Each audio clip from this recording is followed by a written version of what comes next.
As global tensions continue to rise in the last couple of years, the world has been keeping a careful eye on the South China Sea, where there are clear indications that something is on the horizon. A remnant of the Chinese Civil War, both mainland China and Taiwan currently lay claim to being the true and legitimate Chinese government. In fact, if war was to ever break out between the two, many would consider it little more than a continuation of said civil war, which has essentially been frozen since the communists took over the mainland and the nationalists retreated to Taiwan. Taiwan is obviously the weaker of the two militarily speaking, and so its greatest interest in the present day is maintaining the status quo, where things are tense, yes, but the island maintains its autonomy and democracy. However, China has made it very clear that they wish to reunite the two populations at some point in the future, even if by force. In fact, US intelligence recently leaked that Chinese President Xi Jinping has potentially ordered his military to be ready for such an operation by the year 2027. Considering the size of China's military and the population of Taiwan, this would mean war on a massive scale, and every player involved is aware that it could easily spiral into one of the largest and most devastating conflicts of the 21st century. For this reason, China knows that they can't launch an attack until their chances of victory are at their highest, because if an operation on this scale were to end in failure, China could be looking at a monumental catastrophe, not just militarily, but also economically and socially. But as we'll discuss today, there's a good chance that the window for this invasion might be closing, and that the golden moment might have already passed. Today we're going to delve into the several factors that are holding China back from starting this historic war, and how each of them could keep the flames away from the Cold War in the Pacific.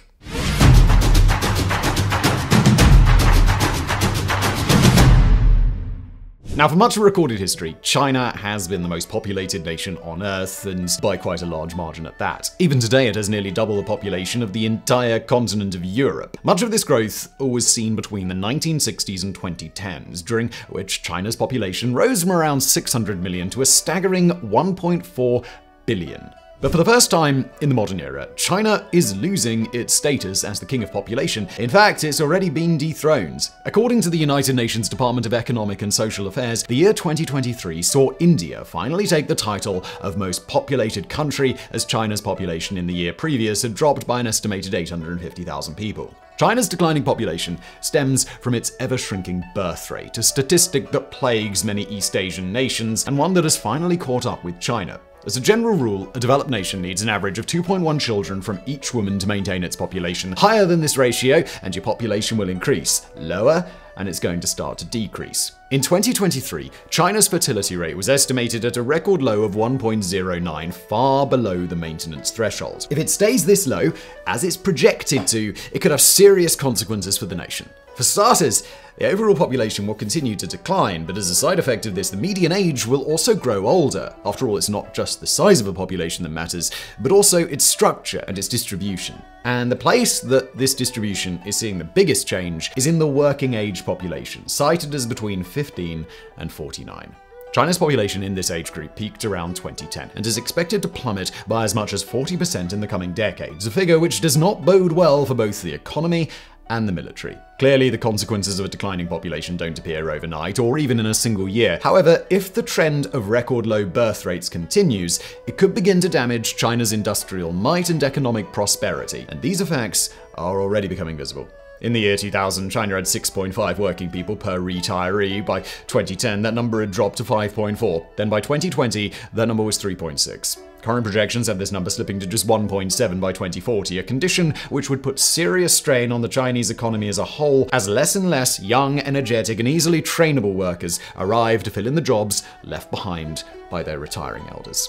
To make this vacant job issue even worse, youth unemployment is a serious growing problem in China. In June of 2023, the unemployment rate of people aged 16 to 24 reached a record 21%, a 15% increase in just the last couple of years.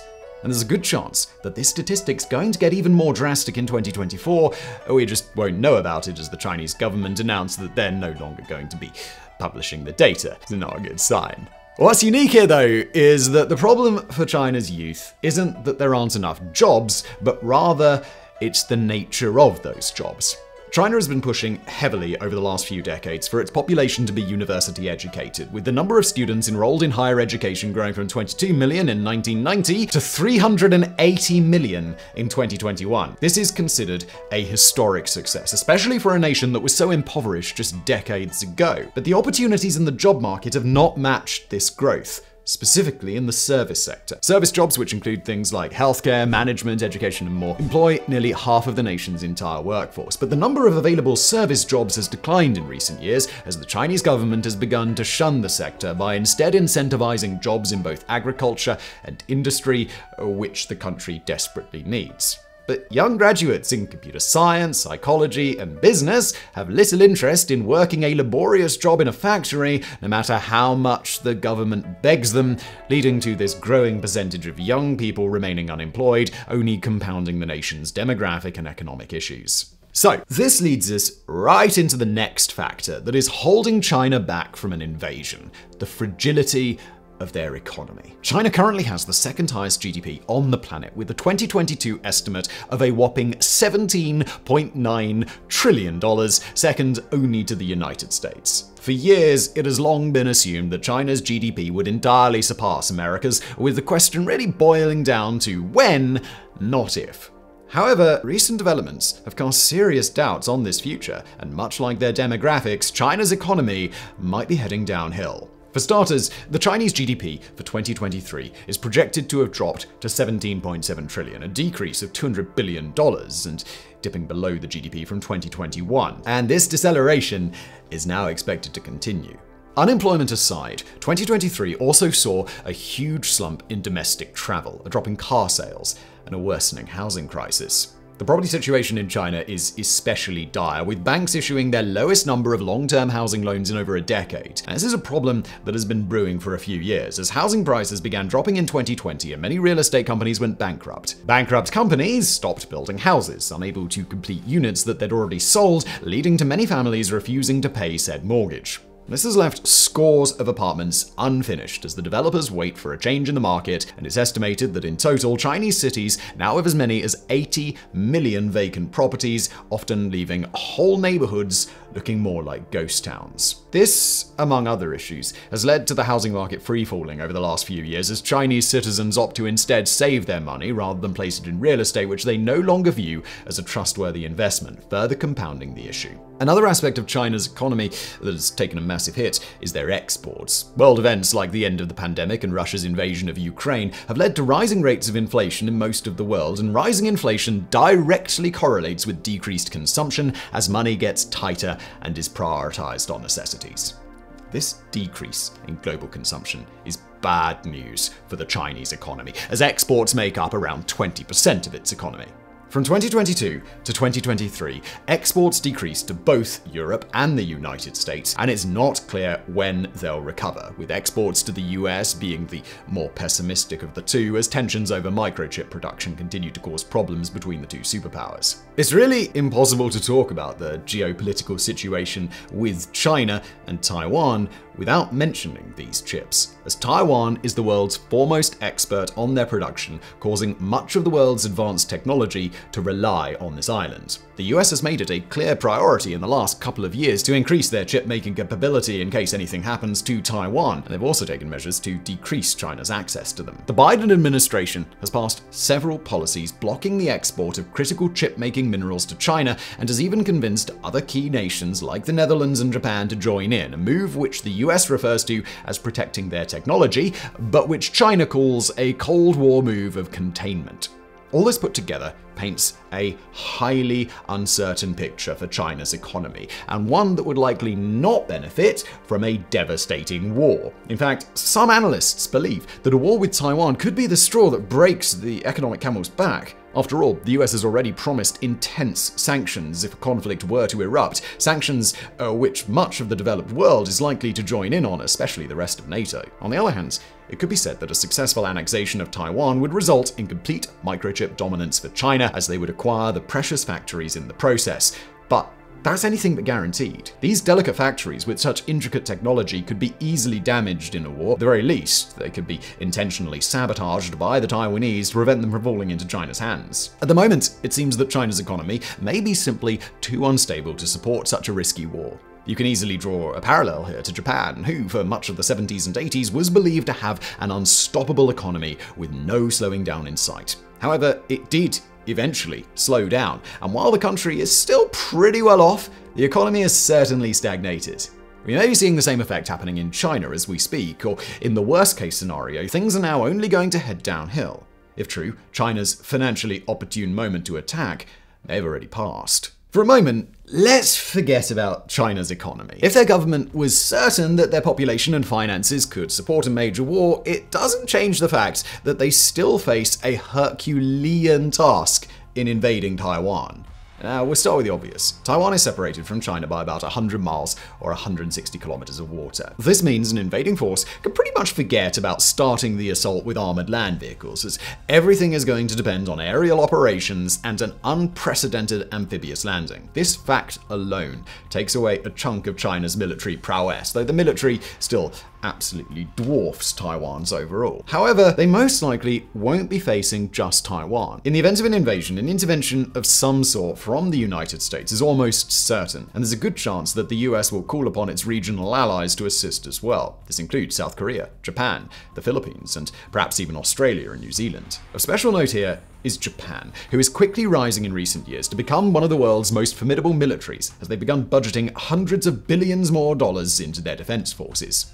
I'm not going to get into the speculation of what would happen if all these nations went to war with each other, other than the fact that it would likely turn the operation into a drawn-out conflict that would be messy and incredibly deadly. What it does mean, though, is that China's ideal invasion of Taiwan would need to be successful before these other military powers could muster the bulk of their forces. This would mean taking the entire island, or at least surrounding it, and controlling the skies in a matter of days, reminiscent of Russia's 3-day invasion, which is now approaching, 2 years? Speaking of Russia, it's very possible that Putin's struggles in Ukraine have highlighted the unfeasibility of invading Taiwan. After all, Russia's military absolutely dwarfed Ukraine's in terms of manpower, tanks, and the fact that the Russian Navy ranks in the world's top 3, while Ukraine doesn't even have a navy. Regardless, Ukraine surprised the world by putting up a stiff resistance, spearheaded by Western anti-tank and anti-air weapons. Being on the defensive is an advantage that nobody should underestimate, an advantage strong enough to often turn the tide of war. As the war continues to evolve in Eastern Europe, Russia's ongoing uphill battle sends a constant, unspoken message to China, a warning that Taiwan could be far stronger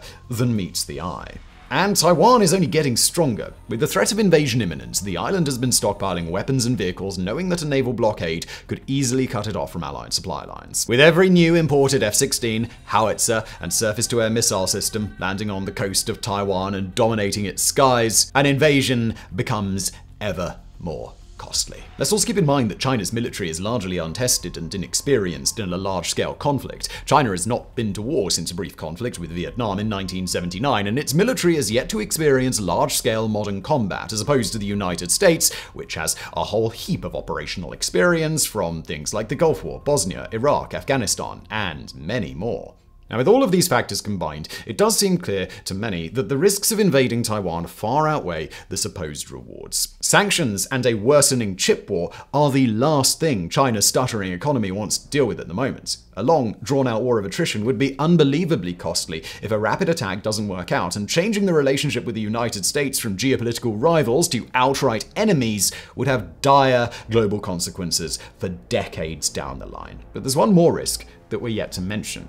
When it could be the ultimate reason why Xi Jinping may leave the war with Taiwan purely rhetorical. A military failure in Taiwan could have catastrophic effects on the political landscape of China. The Chinese Communist Party has been in sole control over the nation since the establishment of the People's Republic in 1949. Over the years, though, their power has come more and more under question. Notable protests include the famous Tiananmen Square massacre, 2011 pro-democracy protests, numerous anti-censorship movements, and widespread 2022 protests pushing back against strict lockdown measures. It's not hard to imagine what kind of massive protests could break out if an operation into Taiwan were to result in thousands upon thousands of unnecessary deaths and economic hardship with nothing to show in return. It's the kind of political ignition that could change the face of China forever, perhaps even resulting in the end of one-party rule over the nation. Considering all of this, there is a good chance that China does not actually intend to attack Taiwan, at least not at the moment, but instead wishes to keep the threat of an invasion perpetually looming over the island.